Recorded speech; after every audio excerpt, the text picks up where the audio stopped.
love him. You can have the code. Just let me go. Please. Looks like she knew she was gonna die.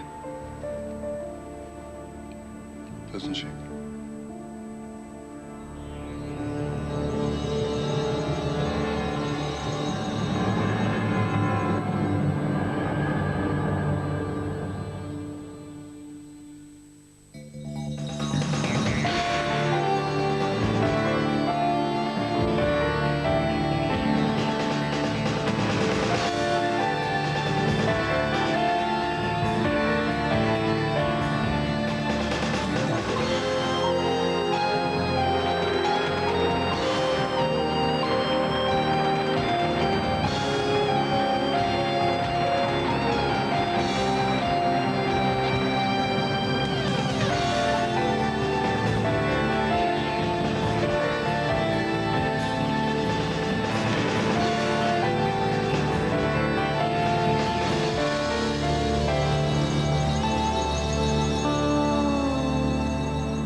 People look at me now and know that I'm better than me mum and Les and all the rest of them. I've made that break. I've started something new. I've met me real dad, and things couldn't be going better for me. It's locked. Help! Somebody please! I'm being kept in here! Call the police! Very stupid! Kevin, my kids are in there. Must know something. How? A 1 hour special. Just let me go. Coronation Street, Wednesday, 7:30 on ITV. Stop crying! I've never been this happy before.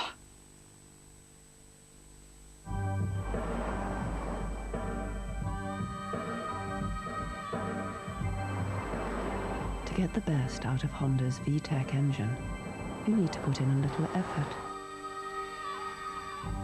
Sequential sport shift. Technology you can enjoy from Honda.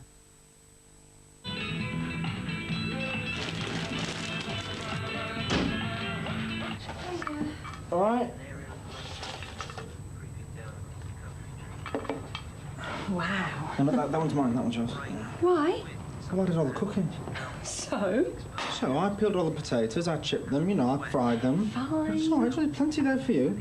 That chip pan, it's scrubbed, you wouldn't know I'd used it. What chip pan? What chip? Home fries from McCain. The oven chip that tastes as good as a fried chip. McCain. You just can't help yourself. Vodafone understands the importance of your words, which is why we continually improve and strengthen our network to ensure your words are heard far and wide. How far and wide? Put it this way, no one covers more of the UK and abroad, and that's the way we aim to keep it. Strong words? You bet. For the mobile phone network with unbeaten coverage, the word is Vodafone. Walt Disney presents Robin Williams in the greenest, gooeyest, grooviest hit comedy ever. What a bang. Flubber. It can fly. It can bounce. It can boogie. And it's available for you to own on video from September the 7th. It's Flubber! Flubber. Catch it if you can. How dry can an antiperspirant get? Try Double X Dry. New Arrid XX Girl. Extra, extra dry. To perfect Type R engines, Honda used the most advanced instrument in the known universe. Man. Hand-finished engines. Technology you can enjoy from Honda.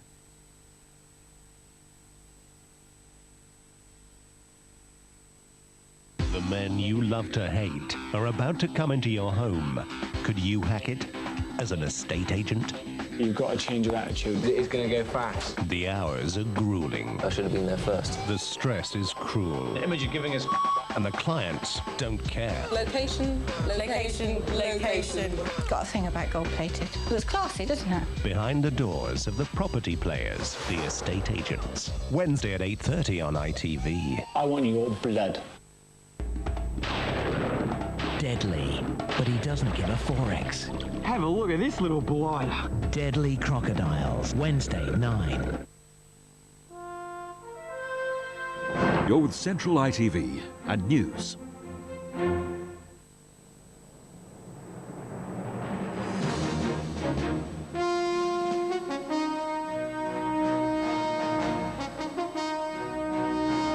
From ITN News at 10 with Julia Somerville. Sinn Fein says the era of violence is at an end. America gives support but no money to beleaguered Yeltsin. World market jitters, how it's hitting the small investor. Tony Adams rebuke for Glenn Hoddle over the World Cup. And the British Isles are all back under the flag tonight. Good evening. The Sinn Fein leader Gerry Adams, in what was widely seen as a groundbreaking statement, said today that the time for terrorist violence in Northern Ireland was past, over, done with and gone. He said the Omagh bombing had to be the last and asserted that his party, political wing of the Provisional IRA, was now committed to exclusively peaceful and democratic means.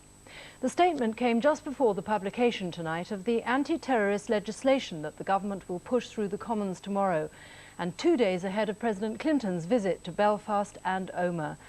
Downing Street and Dublin warmly welcomed it. Ulster Unionists were more cautious. Reporting from Stormont, here's our Ireland correspondent John Irvine. Tonight, many people across Northern Ireland will share a new sense of optimism that the future can be peaceful. Because for the first time ever, Sinn Fein have said that they believe violence is a thing of the past. In the words of Gerry Adams, over, done with, and gone. The Secretary of State said she warmly welcomed the statement. She called it significant. Do you think this will help build trust? I hope in the long run it does. What we need to do is to make sure that all parties involved, governments included, do all they can to start rebuilding the trust. Omagh was devastating for everybody. The Omagh massacre was the first Republican attack to be condemned by Gerry Adams. Today he said the bombing should be the last incident of its kind, and he went on. The violence we have seen must be for all of us now a thing of the past, over, done with and gone. The last words, done with and gone, echo those of the Prime Minister, who sought such an assurance from Sinn Fein when he was in Belfast earlier this year. That the so-called war is finished, done with and gone. Although some unionists have given the statement a cautious welcome, others remain sceptical. What I think the people of Northern Ireland want to see more than anything are actions from the IRA themselves in the form of the decommissioning of their illegal terrorist weapons. But tonight there appears to be some movement on the issue of weapons disposal as well. The indications are that Sinn Fein is now prepared to cooperate officially with the body set up to deal with the decommissioning issue. All this 2 days before President Clinton's visit to Northern Ireland. Today preparations were being made in one venue, the ecclesiastical capital Armagh. The Americans helped bring about today's breakthrough, and there's little doubt it gives the presidential visit more direction and purpose than it would otherwise have. The Sinn Fein statement may also pave the way for a first meeting between Gerry Adams and the Ulster Unionist leader David Trimble. In his capacity as First Minister, Mr Trimble can now meet all the party leaders here next week. John Irvine, News at 10, Stormont. Well, I'm joined from Downing Street now by our political editor, Michael Brunson. Mike, how significant do you think this statement by Gerry Adams is? Well, it's certainly being seen in Downing Street as very significant indeed. What over the years Tony Blair and before him John Major have always tried to do is to get Sinn Fein and the IRA to accept that violence is simply not in any shape or form an acceptable way of getting your political aims. Now, Sinn Fein and through them the Provisional IRA partially accepted that, of course, by the very fact that they signed up to the Mitchell Principles during the talks which led to the Good Friday Agreement. But now we seem to have got them going that much further, of talking about violence being over, done for gone forever, all that kind of language, as close as you'll get to saying the war is over, though they haven't quite said it. And I think it was put very well tonight by the Liberal Democrat spokesman on Northern Ireland, Lord Home, who said now the message is that there's simply no mileage in that old romantic vision of young men going out and fighting for the IRA, using the bullet and the bomb to get what they wanted. That, he says, that message now is that all of that kind of thing is over. Well, the Tories are making the point that words are fine, but what about action? In other words, when are we going to start seeing the terrorists actually handing in their weapons? Precisely so, and the Ulster Union is making the same point, and that is why that point that John Irvine was making in Belfast, that it seems that Martin McGuinness tomorrow from Sinn Fein is going to make some actual positive movement of getting in touch with the decommissioning body to say we're ready to do business. Mike, thanks very much indeed. President Clinton started his visit to Moscow today, arriving to a bear hug from President Boris Yeltsin. Mr. Clinton said Russia mustn't go back on its free market economic reforms.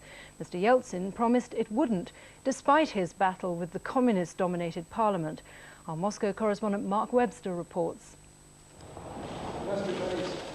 Beset by problems at home, both presidents were only too happy to embrace and make it look like the old days. But not only is this summit a pale shadow of the Cold War encounters, but few people expect it to achieve anything concrete. Because for all the trappings of a great occasion, Mr. Clinton's badly damaged by revelations of his sexual exploits, and Mr. Yeltsin leads a country whose only claim to superpower status is now its arsenal of 10,000 nuclear warheads. But even with Russia's economy in free fall, as Mr. Clinton was given a traditional Russian loaf, he still managed a joke. That's amazing. That's amazing, President Clinton said, squeezing the freshly baked bread, which immediately sprang back. It's kind of like you, he told Boris Yeltsin. It just keeps coming back. But with the Russian parliament refusing to approve Mr. Yeltsin's choice of prime minister, he'll have trouble coming back from this crisis. Especially after the American president lectured the Russians at length on the need to pursue unpopular market-led economic reforms, rather than going back to old Soviet-style state controls. I believe you will create the conditions of growth if, but only if, you continue to move decisively along the path of democratic, market-oriented, constructive revolution. Other issues have been raised, especially nuclear disarmament, not least because the Russian parliament, the Duma, has yet to ratify the START II treaty, which would reduce the nuclear arsenals of both countries by 2/3. However, it's been the spectacular collapse of the Russian economy which has been the focus for this summit. Despite the trappings of grandeur, it's the reality of Russia's crisis which has cast a dark shadow here. Mark Webster, News at 10, Moscow. This summit was planned some months ago before Mr. Yeltsin's problems, and Mr. Clinton's for that matter, became acute. Effectively, the American president has flown into a power vacuum. This report from Moscow is by our diplomatic editor, Robert Moore. Within moments of arriving, President Clinton faced immediate and harsh reminders this was a nation facing a power vacuum. He was greeted by an acting Prime Minister, Viktor Chernomyrdin, who has already been rejected by the Russian parliament. This was planned as a summit of substance. Mr. Clinton must now engage with a country that has no government in place, no ministers, no economic strategy, not even a broad philosophy on where the government should lead a bewildered Russian people. Inside the Kremlin, President Clinton was able to assess Boris Yeltsin's physical and political health. Many Russians say their president is now so weak, he is almost a marginal figure in the country's power struggle. But it was, in one sense, a brave performance by Mr. Yeltsin. Against all the odds, still trying to evoke a sense of authority, he warned his opponents that every day of paralysis is costing Russia dearly. But much of the ceremony laid on for Mr. Clinton was simply covering over the cracks of a country descending into chaos. On show, the immaculate drill of the Russian army.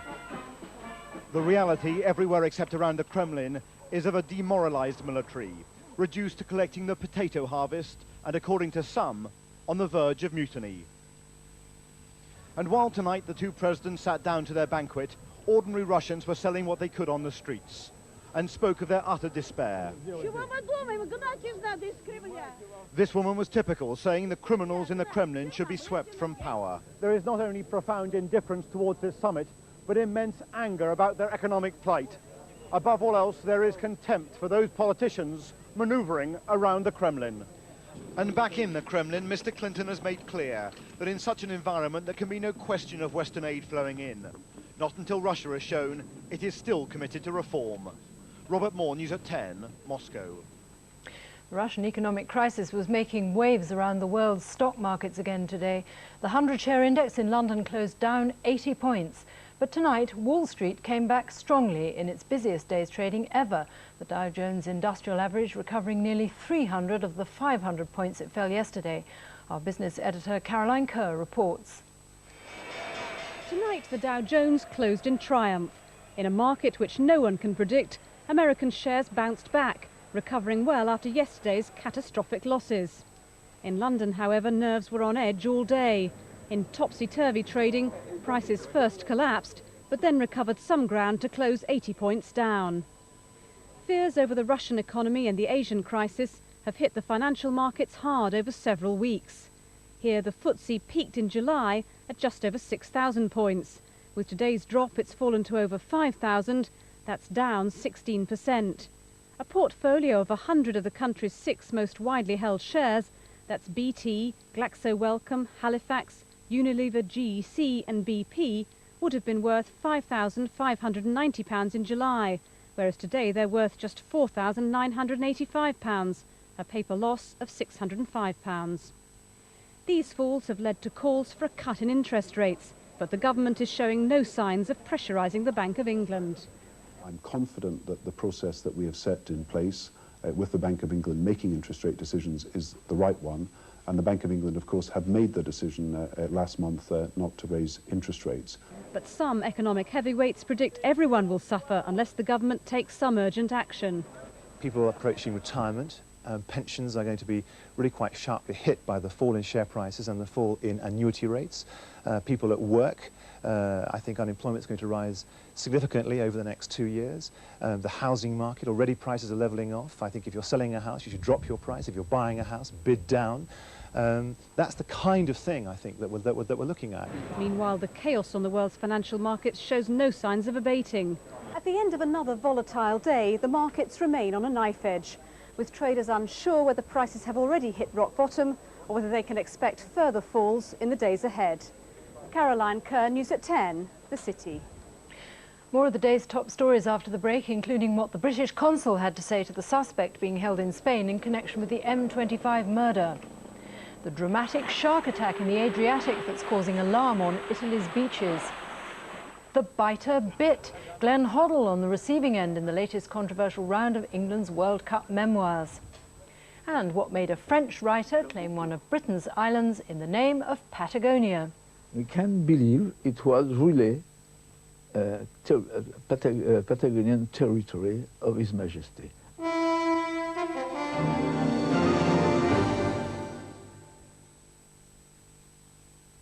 The Swiss have made 3 major contributions to mankind. The cuckoo clock, the fondue set, and of course, the incredible corner. There are 2 ways to take a corner. Like this, or like this in my Vectra SRi with its stiffened and lowered suspension. No comparison. Of course, you don't have to go to Switzerland to get a really good corner. This is Mitchell's Bush Roundabout near Basingstoke. Brilliant. The Vauxhall Vectra SRi, for the corners of the earth. Go away. I'm Martin Skinner. I own my own business. I give it 110% effort. I expect my staff to do the same. Becky, what's this? Europe? Commitment, drive, determination. Now, what's happening there at the beginning of next year? Anybody? I'm harsh, but I'm firm. The single European currency, the euro. It starts on the 1st of January 1999, which is less than 4 months away. There's 11 countries around Europe that are going to be using it. We're not one of them, but that doesn't mean we don't have to be ready, does it? Mark! My bark's a little worse than my bite. Perfect planning prevents pathetic performance. Keep ahead of the game. Reply to this letter and find out how the euro will affect your business.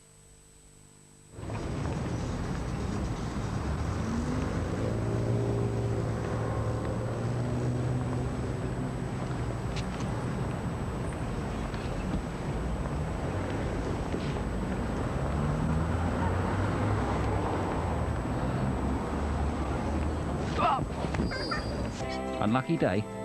Tell someone about it. First of all, I was late, and then while I was running down the street, I slipped into... BT, it's good to talk. Another job for the police. But they can't provide insurance against the damage caused. That's the job of the AA. And it was them that had the best deal for me. AA car insurance costs less than I thought. Give them a buzz yourself on 0800 444 777. Business is usually about competition, but right now... It's about collaboration. The Millennium Bug will affect every business in the UK. Companies with under 500 employees are least prepared. If you rely on any form of technology... This issue affects you. It isn't just an IT issue, it's a business issue. We all rely on each other. If your business is affected... It could affect mine. Action 2000 has been set up to help. We've produced this pack. It tells you the steps you need to take. So start now. Because it doesn't matter what business you're in. You need to be in the business of getting ready. Act now.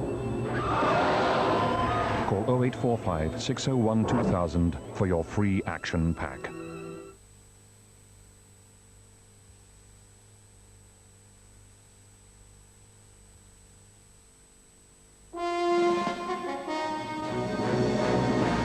Welcome back. The British consul in Seville in southern Spain today went to see Kenneth Noy, the man wanted for questioning about the M25 murder, in the high-security jail where he's being held. He said it could be weeks before Noy is extradited to Britain. Reporting from Seville, here's our Europe correspondent Bill Neely.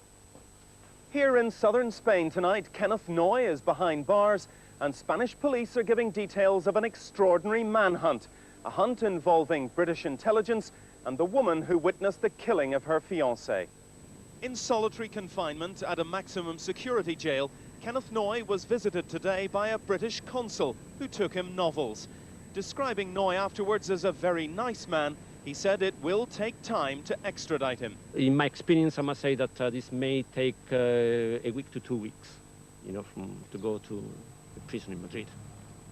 But you never know. I mean, it depends on the prison headquarters in Madrid and the Spanish Home Office.